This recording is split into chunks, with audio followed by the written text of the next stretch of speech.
She was so determined to please Prabhupada. She tells a story.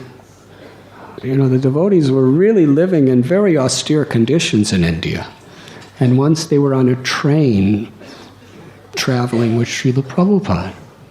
And she was Prabhupada's cook. Her and I believe Kausalya Devi. They traveled a lot with Prabhupada. And they went to the kitchen of the train and asked if they could cook for their spiritual master. And they said, no one is allowed in the kitchen of the train. You cannot come. 2 white American girls are asking to go into the kitchen of the train. And this is in 1970, 71. So they refused. So they begged, they pleaded, but they absolutely refused. Yamuna Devi was so committed to make prasad for Prabhupada because Prabhupada was hungry. With firm determination, she said right to the head of the train that if you don't let me in to cook for my spiritual master, then I will jump out of the train at this moment and you are responsible for my death. And she said it with such conviction. They trembled. They opened the doors to the kitchen and said, cook. And they started calling her the crazy white lady. But she didn't care, whatever they called her. She only wanted to make sure that Prabhupada got his rice. Srila Prabhupada recognized that. And she traveled with Srila Prabhupada. Bombay, in Surat, she was leading kirtans where there were thousands of people welcoming the devotees. Calcutta, Delhi. And ultimately, Srila Prabhupada instructed Guru Das Prabhu and Yamuna Devi to take charge of Vrindavan, to build the Krishna Balaram temple in Vrindavan, to cultivate ISKCON bhakti in Vrindavan. And they did. And it was really difficult. When I lived in Vrindavan,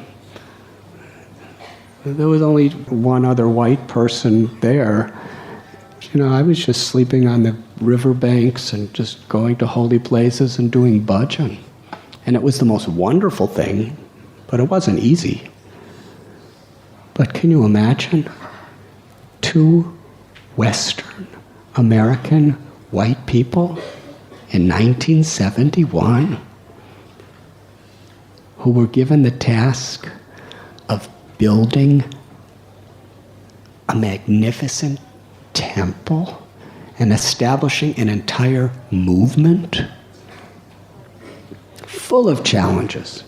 Everyone wanted to cheat them. Everyone wanted to exploit them. Not everyone, but many. And they did it. Year after year after year, they struggled to establish the Krishna Balaram temple in Vrindavan against all odds. I'd like to say something about what Giriraj Maharaj spoke about in his offering. He explained how in 1971, Yamuna Devi would sit right in the front row as Srila Prabhupada would speak because she was so eager to hear every single word he would say. And they were at the Kumbhamela in Allahabad.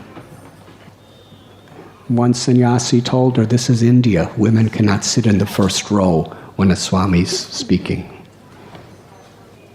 So she started to cry because in San Francisco, in London, and everywhere else, Srila Prabhupada gave her every facility and every opportunity to serve to her full heart's content. And Prabhupada only appreciated and encouraged her. So she went and sat back. And later, After the lecture, Prabhupada called for her. He said, "Don't you want to hear me speak anymore? Where were you?" And she started crying again, and she told him what the sannyasi told her.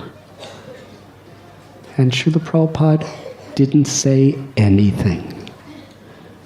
So she realized that as the movement was growing, there were so many concerns and there was certain etiquette that she was going to have to follow, and that broke her heart. She realized she was going to have to serve Srila Prabhupada from a distance that was totally foreign and unknown to her.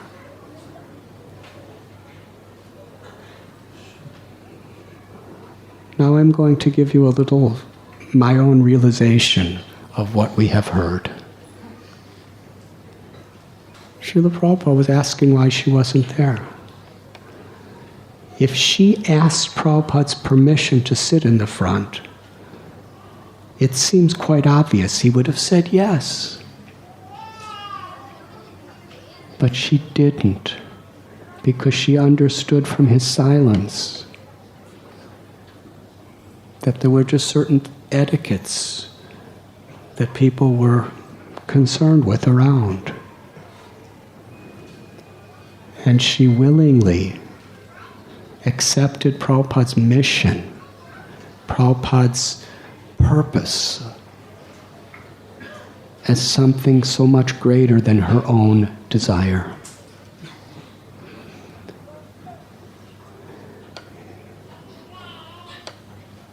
When she first told me this story long ago, you know what I was thinking? I was remembering, it's not exactly the same, but the spirit is in my heart exactly the same. When Ram told Laxman, take Sita to Valmiki Muni's ashram, it was just supposed to be a trip. But when you reach there, tell Sita that she's going to have to stay there. We will never meet again in the physical form. That was when she was sent away. When they were approaching the ashram, Laxman started crying. And Sita asked, "What is it? What is it?" And he loved Sita. She was the worshipable goddess of his life. And seeing Rama and Sita together was the ultimate satisfaction of his heart. It was unbearable to him. He has to tell her this. When Laxman told Sita that you're being banished, Sita cried. She didn't argue. She revealed the precious, inconceivable love of her heart when she said to Laxman, if this is how I could best serve my Lord, this is what I want. Above and beyond everything else, Sita wanted to help her Lord with his mission.